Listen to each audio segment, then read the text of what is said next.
tener lo que se llama un problema sistémico familiar o sistémico, aunque el sistema al que nos referimos no sea el familiar, sino alguno de los otros existentes e influenciantes en la vida de las personas, es ni más ni menos que estar en un estado de trance hipnótico sistémico familiar. Es decir, la persona ya tiene aprehendidas ciertas respuestas automáticas, siempre iguales, y siempre sabe en cada circunstancia que activa esas memorias sistémicas qué es lo que tiene que hacer y qué es lo que tiene que decir. Igualito que cuando estamos en estado de vigilia, cerebralmente llamado estado beta, el estado de la conciencia, el estado en el cual se planifican los eventos, se planifican los proyectos y se realiza la actividad del pensamiento lógico-racional. En esa dimensión de actividad, justamente allí siempre sabemos qué es lo que debemos hacer y decir en cada circunstancia. ¿Por qué? Porque han sido grabados con anterioridad, antes de los 7 años, mediante la repetición o la inducción voluntaria o involuntaria, consciente o inconsciente, de trance. ¿Y cómo nos han inducido trance? Para que nosotros respondamos en automático a situaciones que en principio parecen estereotipadas o neutras, que en definitiva no nos tendrían que afectar. Sin embargo, unas mismas situaciones o un mismo tipo de palabras a unas personas no les afectan, a otras les despiertan comprensión, a otros les despiertan deseos amorosos, a otros les despiertan una ira descomunal y a otros los llevan a cometer auténticos crímenes. Entonces, ¿cómo se ha grabado eso antes de los 7 años? Bueno, cada vez que se alteró una pauta de comportamiento cuyo resultado era esperable, era predecible, es decir, por ejemplo, que nosotros pensábamos que pues mamá o papá estaba de muy buen humor, estaba sonriente, todo iba fluidamente, de pronto nosotros hacemos algo. Nosotros no lo hacemos con ninguna mala intención, es más, no lo hacemos con ninguna intención en concreto más que la de conocer el mundo, porque somos pequeños, y recibimos un grito o unas palabras que bajan el volumen repentinamente.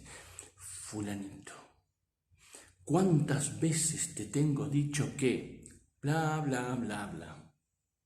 Bien, en el momento que se altera la pauta del volumen de la voz, es una alteración de un patrón de conducta esperable y el mensaje que viene a continuación se graba. Fíjense que muchas personas se dan cuenta luego de hacer este trabajo con nosotros de constelaciones, con hipnosis, análisis transaccional, programación neurolingüística, unificado en una sola unidad de conocimiento, se dan cuenta de que tienen grabadas muchas expresiones, frases enteras, pensamientos que no son propios y hablan consigo mismos en esos términos. Pongo un ejemplo. A alguien que le han dicho cada vez que se equivocó en la infancia o que hizo algo que no es lo que se esperaba de él, o se lo intentó corregir y se le gritó tonto, idiota, imbécil y cosas peores, cuando habla consigo mismo en los momentos en que se equivoca o comete una torpeza, se refiere a sí mismo llamándose exactamente con la misma palabra. Exactamente la misma palabra. ¿Ok? Entonces, quiere decir que hay una cantidad de material que está ahí grabado. En realidad es como si estuviéramos dormidos en automático y que el resto de la humanidad fuera atraído por alguna señal que enviamos y vinieran a apretar botones que despiertan ese automatismo nuestro y provocan en nosotros respuestas que a veces nos llevan a zonas de desastre. Nos llevan generalmente, cuando la cosa está muy fuerte, nos llevan a 4 destinos posibles, a cuál peor: al juzgado de guardia, a la sala de emergencias del hospital, a la comisaría y, si somos muy exitosos en estos términos, al cementerio. Pero fíjense qué curioso, esas personas que hacen ese recorrido de esos 4 lugares, juzgado, comisaría, hospital, cementerio, todas las personas de su entorno se lo habían dicho. y lo veían venir y se lamentaban pensando, es que no sé cómo hacer para decirle, no sé cómo hacer para que rectifique su camino. Pero igual que los héroes de la tragedia griega, estas personas siguen respondiendo en automático a unos estímulos que se les van poniendo, no azarosamente, delante, y llegan a ese destino aciago, a ese destino a veces. Cuando se realiza una constelación familiar, lo que se hace, primero ya sabemos que nosotros escuchamos a la persona, escuchamos qué nos cuenta, cómo lo cuenta, en qué pone énfasis, en dónde sube el volumen de voz, en dónde lo baja, en dónde mientras está hablando de pronto traga saliva, ante qué elementos del discurso hablado pues igual cierra los ojos o los mantiene abiertos o afina la mirada como para ganar mayor precisión en la visión, en qué momento se queda sin respiración, en qué momento, en qué palabra, de qué frase y en qué sílaba de la palabra se emociona, se le estrangula la garganta, le tiembla la mandíbula y parece que ha conectado con una emoción dolorosa. Todo esto es un estado de trance. Habitualmente nosotros pensamos que estamos en la vigilia, bien despiertos. En realidad estamos bien programados. Bien, en esa programación se puede entrar para modificarla en un estado de trance en que el cerebro esté vibrando entre 8 y 13 MHz por segundo. Un estado muy famoso gracias al señor José Silva, conocido como el estado alfa de la mente. Ahí nosotros podemos entrar y podemos grabar nueva información que va a resultar potenciadora, agradable, amorosa, amable y en definitiva transformacional para la persona. Ahora bien, ¿cómo sabemos nosotros cuándo debemos entrar y qué debemos decir y cómo debemos decir? Eso es lo que aprendemos en nuestros cursos de constelaciones familiares y organizacionales. Pero les voy diciendo algo. Fíjense que a veces las personas de manera inconsciente obtienen cosas de los otros. Lo mismo si es una persona manipuladora bastante proactiva que si es una persona depresiva igualmente manipuladora. Algo obtienen y algo toman de los otros. A veces toman algo que no deben tomar y desequilibran el conjunto de la relación con esa otra persona de un modo tal que esa relación se torna irrecuperable. Están operando en una situación de trance propio y trance del otro.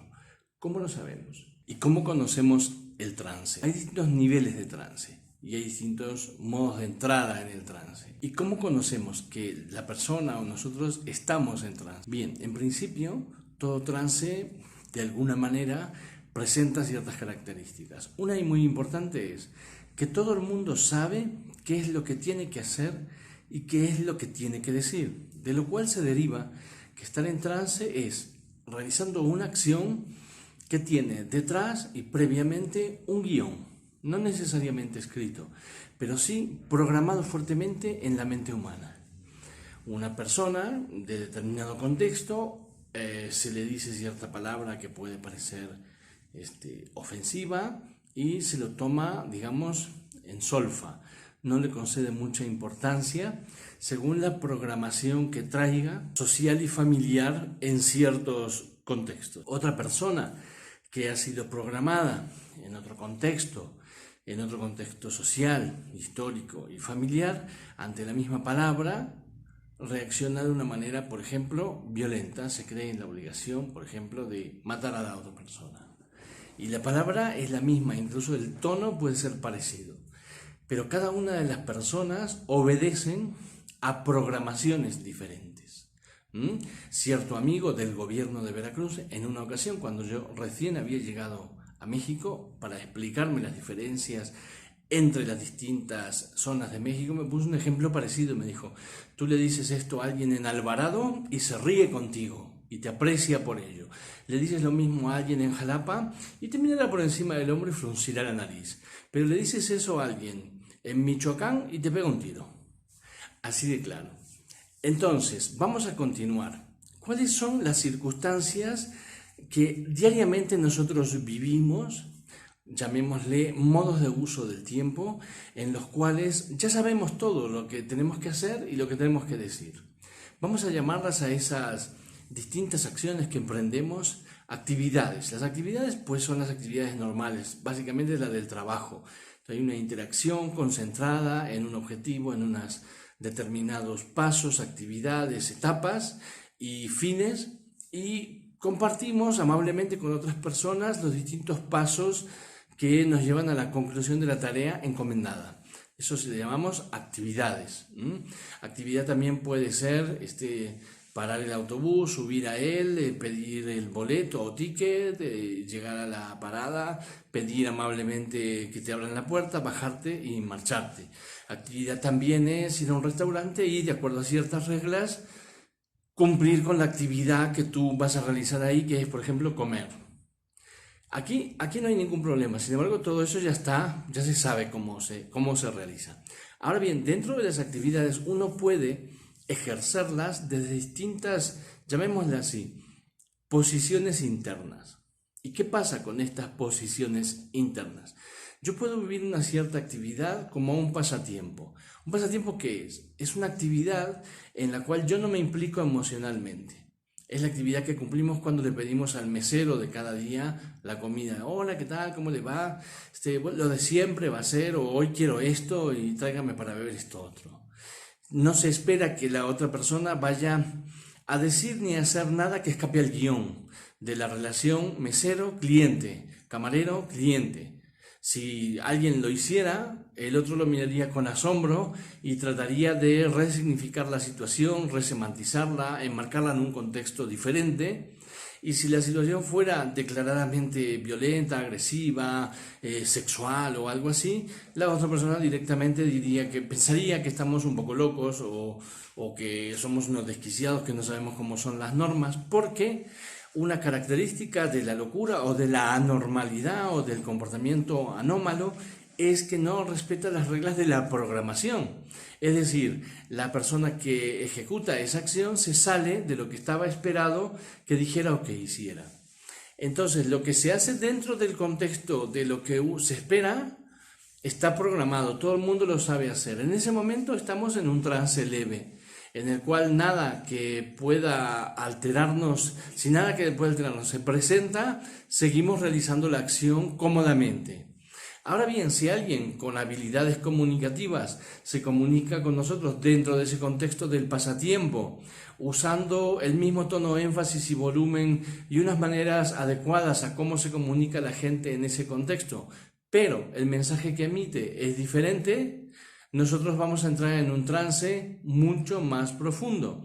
Y pongo un ejemplo. Cuando yo voy a la tienda donde se compran las bebidas, gaseosas, galletas, embutidos, etcétera, pues voy, pido lo que es necesario comprar, saludo al empleado si lo conozco y le digo cómo le va, y ahí queda la cosa, ¿no? Y me despido, lo conozco o no, me despido de él, lo saludo al llegar, etcétera, y ahí queda la cosa. Pero bien, a veces pasan cosas diferentes. Recuerdo un día que yo fui a una tienda de estas y estaba cerrada. Y entonces tuve que esperar a que viniera el señor, faltaban pocos minutos para que abriera. Y él tenía en el local dentro, aunque tenía solo una reja con la cual cerraba el local, unas bolsas de comida para perros. Y estaban abiertas. Y dentro del local se produjo un río y yo me asusté pensando que era una rata.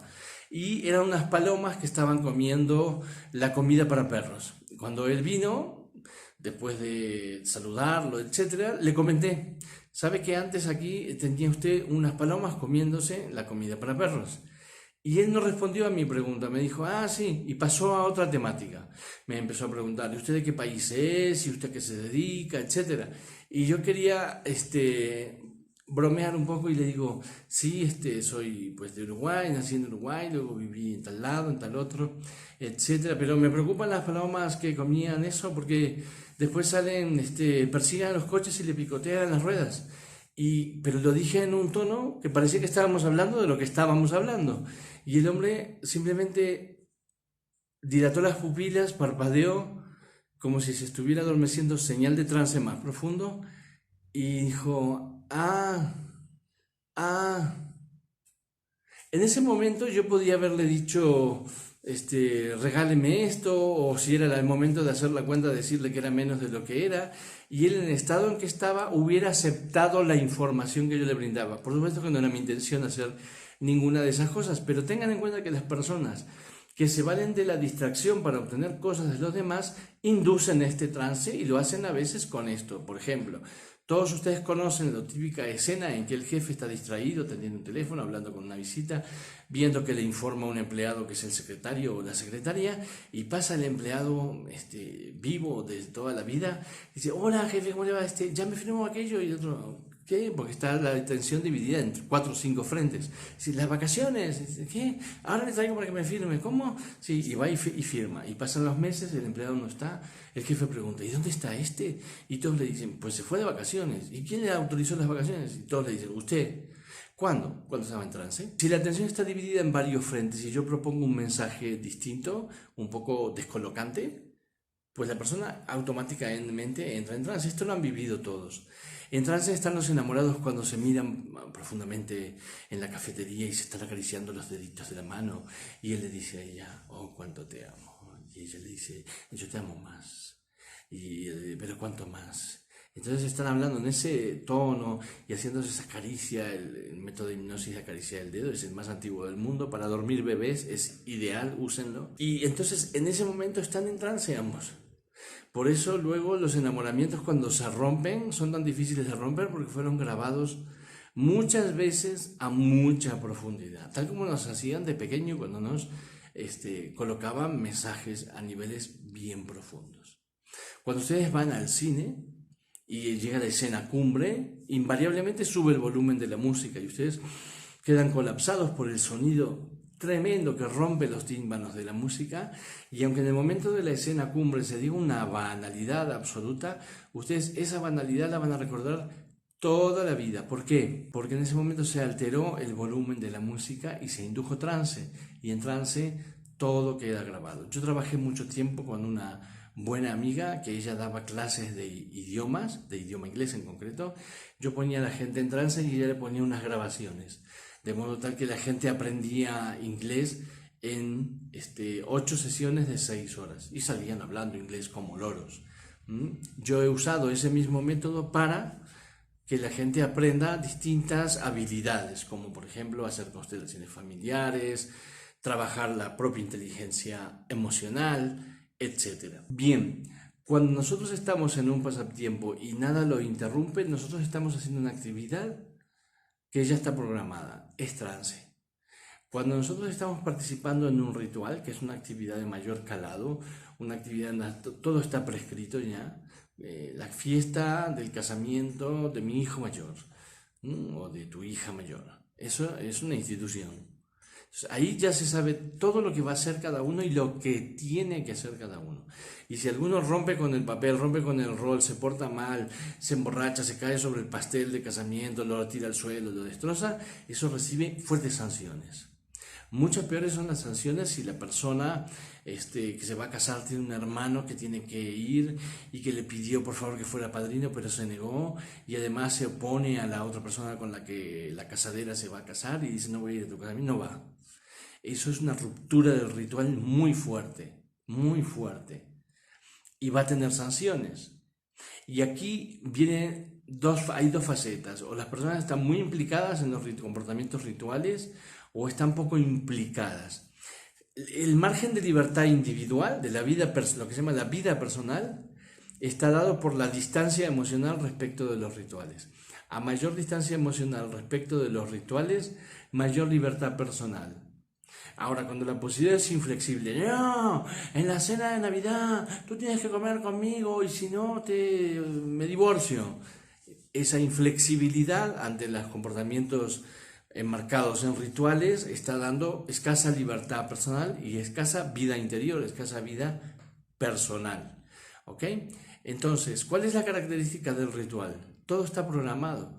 Todo el mundo sabe lo que tiene que hacer y lo que no tiene que hacer. E incluso cuando hacen lo que no tienen que hacer, o sea, que hacen una declaratoria de rebeldía ante el ritual, hay pasos para poder romper de una vez y para siempre con el ritual o con ese ritual hecho de ese modo. Por ejemplo, vamos a poner el mismo caso. Imaginen que una persona se va a casar, su hermano dice, no, yo no voy. Entonces la persona sufre, dice, ay, no vino, qué pena me da. Pero dice, bueno, está bien, esta persona, él me lo había dicho, tampoco, y con independencia de eso, pues es mi pariente, mi hermano, no sé quién. Bueno, ya hablaré con él. Entonces, esta bajada de intensidad, esta readaptación ante la situación, además de ser una muestra de inteligencia emocional, nos está dando la pauta de que la persona no está absorbida por el comportamiento y la emocionalidad propia del ritual, sino que puede tomar distancia. A veces los rituales nos han estado atrapando continuamente y nosotros no lo sabíamos. Hay un caso, siempre lo recordaré, cuando yo hacía sociología, me leía los libros clásicos aquellos de Lasarfe, las primeras investigaciones cuantitativas, y bueno, había cualitativas también, las encuestas masivas, etcétera, y se presentaba un caso muy interesante de una cantidad de gente que se había casado, que eran básicamente reclutas o soldados estadounidenses que habían estado durante la Segunda Guerra Mundial en Londres con chicas de clase media inglesas. Y lo que llamaba la atención era el volumen tan alto, proporcionalmente, de soldados que se venían ya casados con las chicas, ya con hijos. Eso no pasaba en los otros destinos y se puede decir, bueno, es que son primos hermanos, porque los ingleses y los estadounidenses, se puede decir lo que se quiera. Pero cuando se hizo la investigación y se llegó más a fondo, se descubrió algo que es bien interesante, y es esto. ¿Por qué de manera tan fácil tenían hijos y a continuación se casaban y venían casados con hijos? Bueno, había varios componentes, todos rituales. Uno era, los soldados invitaban a salir a las chicas inglesas y estas pues ponían sus sonrisitas y accedían si tenían ganas y iban con ellos al cine, a pasear, a tomar un té, lo que fuere. En la primera cita ellos les daban un beso de lengua, de lo que llaman en España un beso de tornillo, y le metían la lengua hasta la garganta. Esto, en el lenguaje del noviazgo estadounidense, era algo que demostraba la virilidad del hombre y cierta cosa posesiva sobre la mujer y afianzadora no solo de la virilidad, sino de yo soy un macho y conforme acabamos de configurar lo que es una pareja, etc. Pero se hacía en las primeras de cambio, en la primera cita, en la segunda como mucho. Si no lo hacía en esas dos, pues el hombre ya pues entraba en dudas como hombre, ¿no? Bien, pero ¿qué pasaba del otro lado? Las chicas inglesas, de los varones ingleses, esperaban estos besos cuando la relación, no que fuera avanzada, sino que era en serio.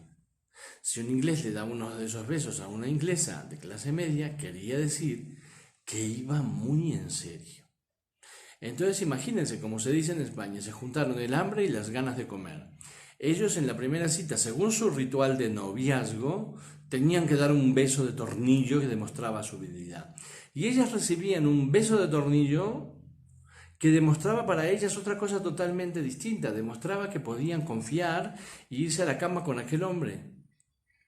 Y entonces así terminaban casados. Pienso yo que terminaban casados sobre todo porque eran soldados de Estados Unidos defendiendo a sus primos hermanos del otro lado del Atlántico ante el monstruo nazi y se sentían un poco protectores y un poco responsables, es decir, que quien se metía en la cama y concebía un hijo no era solamente el soldado, era la nación la que lo estaba haciendo. Entonces, claro, no vas a quedar como un bandarra que dice, no, que se arregle sola, que le pase la pensión, que la mantenga su padre. No, se casaban, ¿ok? Entonces, ¿hay aquí participación de los individuos? Pues parece que muy escasa. Esto es la característica central de los comportamientos rituales. Yo no tengo ninguna duda que el varón estadounidense cuando daba ese beso sentía una serie de sensaciones y estas sensaciones iban asociadas a emociones aprehendidas y de carácter eminentemente social, quizá incluso de carácter cinematográfico. Y ellas 3/4 de lo mismo. Es decir, cuando recibían aquel beso, su sueño de clase media, que iba a tener la casita con el jardín al frente y los dos niños jugando dulcemente en la puerta bajo el sol, se estimulaba con aquel beso y dice, no, este hombre va en serio, este vale la pena, ¿ok? Entonces, fíjense cómo el comportamiento ritual puede determinar destinos, puede determinar decisiones importantes, un poco como dice este psicólogo de pensar rápido, pensar despacio. Aquí quien está tomando la decisión es el yo automático, es el que siempre toma en automático, el que no conoce lo que está pasando aquí y ahora, sino que ve en lo que pasa aquí y ahora otra cosa, que no es lo que está pasando aquí y ahora. ¿Ok? Y así vamos, así nos gobiernan, así somos gobernados, así nos relacionamos con otras personas. En trance, con toda la actividad programada, mientras pensamos internamente que somos nosotros quienes estamos decidiendo. Esto es lo que tiene que ver con los rituales. Por último, otro modo más de estar en estado de trance, en lo que podría ser considerado como la interacción social, familiar, etcétera, sería lo que llamamos juegos psicológicos. Los juegos psicológicos, dice el creador de esta clasificación de los modos de emplear el tiempo, dice él, mientras llega la muerte, es lo que se llama el juego psicológico. ¿Qué es lo que caracteriza al juego psicológico, además de compartir con los pasatiempos y los rituales, el componente de que todo el mundo sabe lo que tiene que decir y hacer? Lo caracteriza el que los participantes en el juego psicológico tienen lo que se llama una ganancia ulterior. La comunicación no se dobla sobre sí misma y acaba y concluye en sí misma, sino que los participantes buscan un beneficio ulterior, una ganancia ulterior y una acumulación de lo que Verne llama cupones. Entonces, un juego psicológico es lo que conocemos como un guión muchas veces muy dramático, a veces trágico si acaba en el cementerio, o si acaba en algún tipo de accidente grave o en una pérdida mayor, aunque la persona permanezca viva, y son aquellas interacciones bastante nocivas en las cuales las personas en su interacción parecen subir la apuesta. Voy a hacer una pequeña interpretación de cómo se hace esto. En los juegos psicológicos las personas no se comunican, ni se preguntan, ni se responden cosas por sí mismas, sino para obtener una ganancia ulterior. Ejemplo, alguien le pregunta inocentemente a otro o no inocentemente a otro en una interacción, pongamos una pareja, un jefe y su empleado, dos empleados entre sí, le dice, ¿dónde has dejado los papeles? Y el otro, en lugar de decir, pues no lo sé, o decir, pues en tal sitio, si es que conoce el lugar, responde, con que esas tenemos. Ahora, ¿por dónde vas? Y el otro no va a bajar la apuesta y va a decir, esta persona está mal, me retiro de la mesa de juego. No. Va a decir, veo y subo la apuesta. ¿Y cómo lo hace? Va a decir, sí, claro, tengo una intención oculta para esto. Y el otro va a decir, ya lo sé, si yo te conozco como si te hubiera parido. Y el otro, con que esas tenemos. Bueno, pues mira, te lo voy a poner claro. Sí, ponlo claro ya, porque hace tiempo que me estás engañando y yo ya me di cuenta. No, sí, ya me di cuenta que te habías dado cuenta. Lo que pasa que yo te consideraba quizás menos inteligente. Ahí fue que te equivocaste. No, si contigo ya me equivoqué. Bueno, esto... que es muy agotador y que muchos de ustedes lo conocen, es lo que se llama juego psicológico. Y aquí solo estamos jugando en términos de palabra. Los juegos psicológicos tienen una escalada, como si fuera una escalada militar. Empiezan a través del nivel de la palabra y luego las personas ya no interactúan agresivamente a través de la palabra ni se hacen daño solo a través de la palabra. Pasan a otro nivel que lo definió Steiner, uno de los grandes creadores del análisis transaccional, y dice él, se pasa del guión basado en el intercambio de palabras al guión basado en los asuntos del dinero. Entonces la gente comienza a hacerse daño a través del dinero. ¿Dónde está esto que dejé aquí? Ya me lo robaste otra vez. Bueno, vas a ver, te voy a quitar la pensión. Pues sí, quítamela, entonces yo me quedaré con la casa. Pues bien, quédate con la casa porque yo me apropiaré de no sé qué. Entonces aquí estamos en un segundo nivel de la escalada. El tercer nivel, lamentablemente, en los guiones y sobre todo en los guiones trágicos, es el nivel que Steiner llama del tejido. Es cuando ya empiezan los golpes, los puñetazos, los navajazos, las balas, etc. Muy triste, muy triste. Esos son los 3 niveles de escalada de cualquier guión, en el cual, repito, los participantes, si son buenos jugadores profesionales, acaban en el cementerio. Algunos acaban presos de por vida. Bien, pero lo que les caracteriza, además de que cada uno sabe lo que tiene que hacer y decir para no parar, para que esto siga y siga, saben lo que tienen que hacer y saben lo que tienen que decir. Y lo hacen porque consideran, por alguna grabación prematura de antes de los 7 años, que en ello hay una ganancia. Entonces siguen insistiendo en ese comportamiento, porque hay una ganancia posterior. Algunos son muy ingenuos, ¿no? No sé, lo típico que llama un supuesto cliente que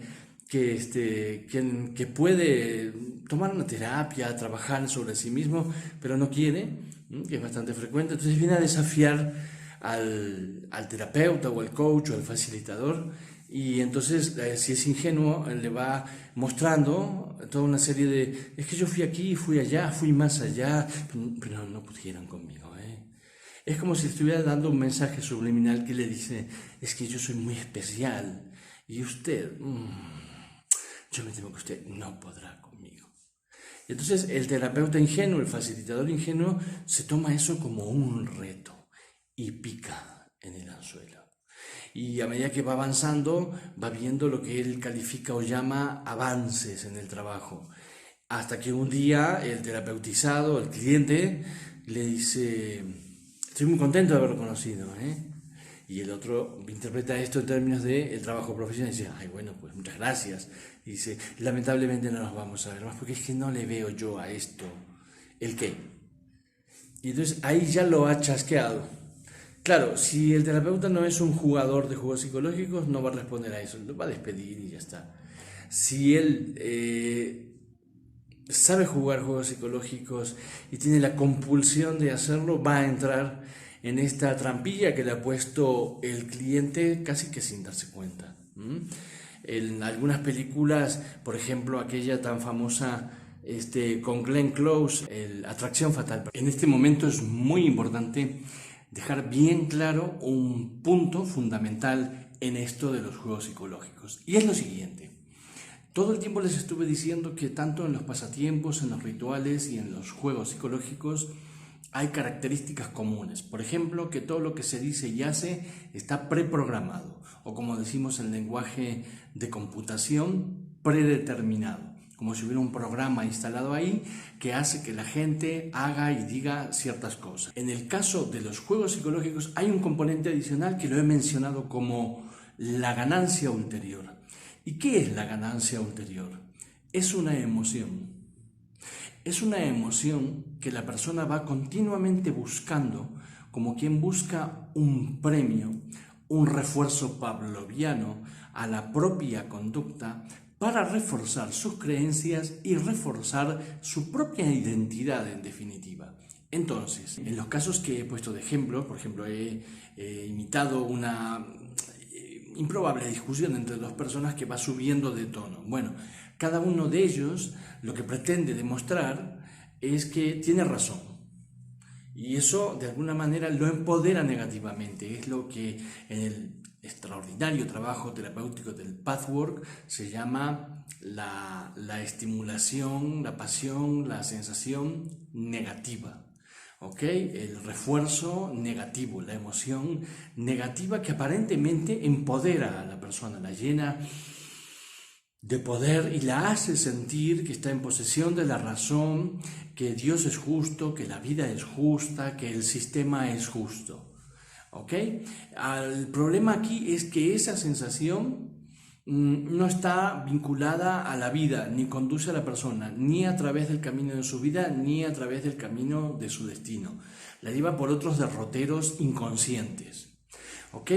Entonces, eso en ese caso. Hay personas que continuamente pretenden demostrar que, bueno, por ejemplo, que los hombres son malos, que las mujeres son malas, que los ricos son de determinada manera, que los pobres son de determinada otra. Y entonces si tienen juegos psicológicos bien programados desde antes de los 7 años, van a procurarse experiencias que les demuestren que es verdad la vivencia interna. ¿Y dónde tienen la consolidación, dónde obtienen la consolidación de esa sensación de que tienen razón? En una emoción. Una emoción muy clara, por ejemplo, es cuando alguien planea vengarse de alguien, ¿no? Y hay gente que planea vengarse toda la vida de alguien en todas las mujeres, en todos los hombres, en todas las personas con ciertas características. Y cada vez que lo hacen, sienten ese empoderamiento, esa cosa de decir, ¡wow! Tengo razón. Es el principio activo de los asesinos seriales. Es el principio activo de muchas actividades que son nocivas o patológicas. ¿Ok? Entonces recuerden, la ganancia ulterior no es algo abstracto, ni místico, ni que hay que trabajar mucho con la cabeza para descubrir, a ver, ¿qué estoy yo ganando? No, solo tienes que observar tu emoción. Yo he discutido con esta persona, me he desahogado y ahora la relación quedó destrozada, pero yo siento que demostré algo. ¿Qué sensación tengo en el cuerpo? ¿Qué emoción tengo en el cuerpo? Esa es mi ganancia ulterior, aunque esa ganancia sea totalmente nociva para mí, así la llamamos conceptualmente. Y lograr darse cuenta de que uno obtiene ese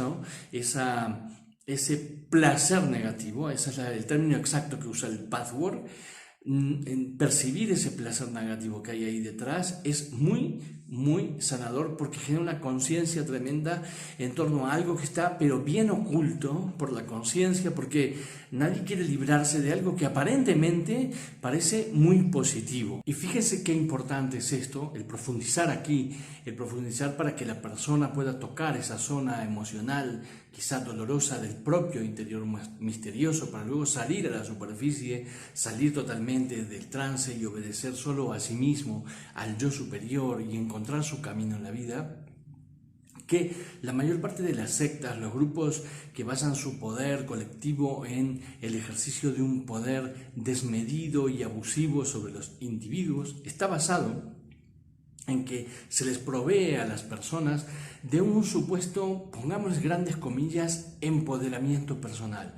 Un empoderamiento que no es otra cosa que una mano de pintura sobre algo que está muy sucio, pero muy sucio. Y que la persona le procura algo que no conoce, le procura placer negativo. Imagínense una persona que entra a uno de estos grupos, no sana su relación con su padre, no sana su relación con su madre, no sana su relación con el dinero, no sana su relación con las exparejas o con las potenciales parejas futuras, etc. Y de la noche a la mañana dice que está empoderado, que no le importa nada, que ya sabe cómo es su padre, que bla, bla, bla, bla, y que su madre se la pasa por allá. Y así con todo. Esa persona lo que ha ganado son muchos niveles de inconsciencia. Está muy alejada de sí misma. Eso es lo que se llama placer negativo. Y sobre eso hay que trabajar. La mayor parte de la clientela que yo recibo que vienen y me dicen que yo he ido a esto y a esto otro. ¿Qué es lo que ha pasado ahí?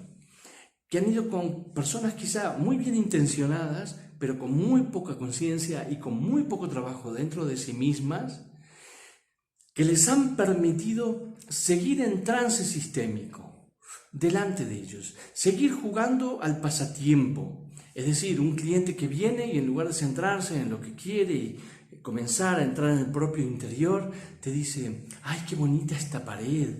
La ha pintado de color lila. ¿Es por algo kármico? O te dice, aquí hay una luz muy hermosa, qué bonita casa, pasatiempos.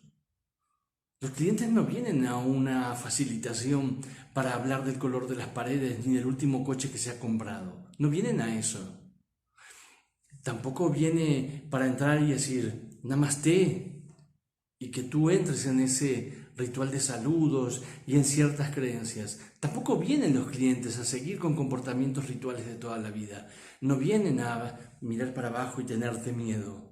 No vienen para mirarte con altivez como miran a sus empleados en su empresa. No vienen a seguir metidos de cabeza en sus propios rituales programados desde decenios atrás a mostrar qué expertos son en hacer esas cosas. A eso no vienen. No vienen a jugar juegos psicológicos. Mire, no es para mí, es para mi hija, pero bueno, si mi hija no quisiera ir, pues yo me presto. Esos son juegos psicológicos. No hay que transar con eso, pero nada, aquí no se abarata nada. Si uno entra en todo eso, está permitiendo que el cliente obtenga ganancia ulterior, que salga sin haberse mojado, que el cliente haya venido, haya nadado y haya salvado la ropa, algo que es imposible en términos de realidad. Y es imposible en términos de realidad si uno está trabajando de verdad con el interior propio y con el interior de las personas. También podemos observar lo que es la ganancia ulterior, esa suerte de placer negativo, en un modo de comportamiento o de personalidad totalmente opuesta. Una persona más o menos depresiva, que desconfía de todas las personas y que cree que todas las personas le quieren hacer daño, va a ir buscando sucesivamente distintas relaciones que le demuestren que relacionarse con la gente no vale la pena y que éstas acaban haciéndote daño. Con lo cual lo que gana es estar cada vez más deprimida. Esa programación totalmente nefasta e inútil es lo que esa persona aprendió antes de los 7 años y es en consecuencia lo que hace sin darse cuenta, claro, lo hace inconscientemente. Y lo que va acumulando en su cuenta de ahorros, de cupones, en este caso marrones, no dorados, es la decepción, que alimenta esa depresión total. Cuando uno tiene unos ahorros fuertes, luego puede hacer otras cosas más potentes que lo conduzcan más rápido a un cierto destino, casi siempre negativo. Pero eso es materia para otros vídeos. Bien, entonces así completamos pasatiempos, rituales y juegos psicológicos. Solo los juegos psicológicos son realmente perturbadores para la salud humana. El cuarto modo de usar el tiempo, dice Eric Berne en sus extraordinarios libros, Guiones que vivimos, pero sobre todo, ¿qué dice usted después de decir hola? Uno de los libros de psiquiatría más cómicos del planeta. Él ahí dice que la cuarta manera es lo que llamamos intimidad con uno mismo y por ende la capacidad de vivir una intimidad amorosa, amable y agradable, pues con la otra persona, con la pareja, con los amigos, con personas con las que compartimos momentos de creatividad. El momento de intimidad o de autoconexión pues está basado en el despliegue de lo que es tan famoso, que lo creó Eric Berne y después sobre todo John Bradshaw lo llevó a su máxima expresión. Es el despliegue de la actividad y la vida mental y emocional del niño interior, el niño interior maravilloso. En la intimidad, cuando dos personas están juntas, por ejemplo, o cuando uno está totalmente concentrado en una labor creativa, en algo que le satisface mucho hacer, nada está prefijado, nadie sabe qué tiene que hacer ni qué tiene que decir, y todo lo que surge es nuevo. Cuando alguien en una cosa que está comprendida dentro del marco emocional de la intimidad te pide que no, que así no, que tiene que ser de otra manera, esa persona no está conectada a sí misma, no está en intimidad, no está en está haciendo otra cosa, no sé qué es, porque nunca se puede saber qué es lo que hace cada uno si no estamos trabajando con esa persona. Pero intimidad no es, eso será otra cosa. Es decir, si alguien te dice cómo tienes que ser en la intimidad y te pone unos cánones rígidos, pues esa persona está más aficionada a interpretar todo bajo los parámetros del ritual, pero no sabe vivir su propia intimidad. ¿Ok? La intimidad tiene algunas palabras clave. Una palabra clave es creatividad y la otra es espontaneidad, las características centrales del niño interior y su actividad y su despliegue emocional y mental. Todo lo opuesto a saber qué tengo que hacer y decir en cada momento. Todo lo opuesto a la programación. Y la intimidad transcurre en el estado alfa, entre 8 y 13 megahercios de actividad electromagnética por segundo en el sistema nervioso humano. Es ahí donde permanecen las personas durante horas, con una característica central que no está presente en las otras 3 modos de usar el tiempo. Pérdida total de la noción del paso del tiempo.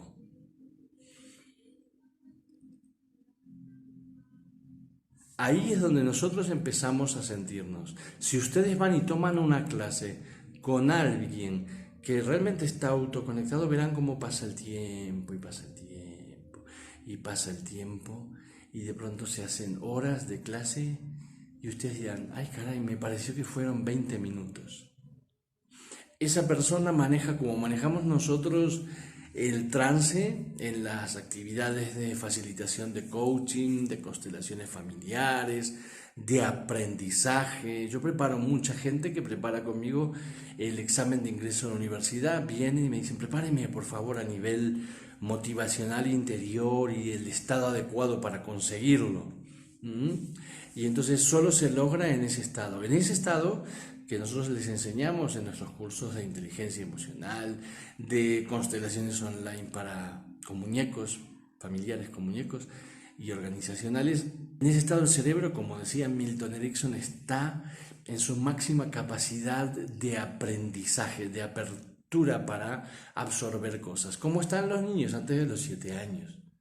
Que uno se asombra y dice, pero ¿cómo pueden aprender 4 idiomas así como quien pues juega a la pelota, ¿no? Y sin hacer ningún esfuerzo? Pues teóricamente nosotros tenemos la misma capacidad, lo que pasa que no la ponemos en práctica.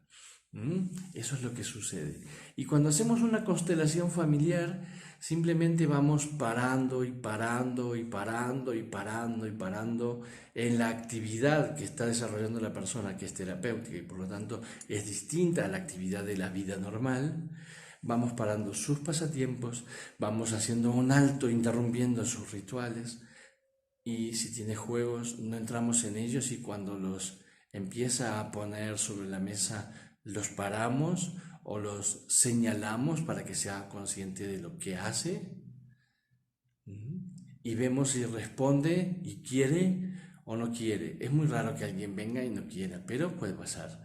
Pero si quiere, va a seguir. Y al fin va a entrar en ese estado de calma interior donde el cerebro puede desarrollar su actividad y reordenar otra vez todos los datos que configuraron el daño inicial. Sea este de esta vida o sea pues de la vida de un antepasado que lo arrastramos como memoria, como un chip instalado en nuestro cerebro. Bueno, creo que la idea de cómo es que estamos en trance, que yo se lo oí muchas veces a Bandler decir, todo es trance, es que todo es hipnosis. Pues eso es lo que a mí me llevó a investigar y ver y observar y desde dónde y cómo trabajar con ello. Por eso los invito a que se inscriban ustedes en nuestros cursos, o bien de inteligencia emocional online, o bien de constelaciones familiares y organizacionales con muñecos, o que asistan a nuestros cursos presenciales. Infórmense en los teléfonos que a continuación les vamos a brindar en este mismo video y no se lo pierdan. Sanar es salir del trance, y hacer una constelación familiar es observar cómo ha construido la persona el trance, entrar en él con amabilidad, permitirle a la persona, hacer que se otorgue a sí misma permiso para relajarse y soltar el automatismo, soltar la programación, aprender que puede usar su tiempo de vida de un modo mucho más agradable para sí misma y para su entorno, y facilitarle la información que le permita recorrer el camino propio y personal para despertar al fin, salir del trance. Salir de un trance sistémico familiar es despertar a la vida y al fin, vivir con todo el corazón y con toda el alma la propia vida y el propio destino, que para eso estamos aquí. Muchísimas gracias.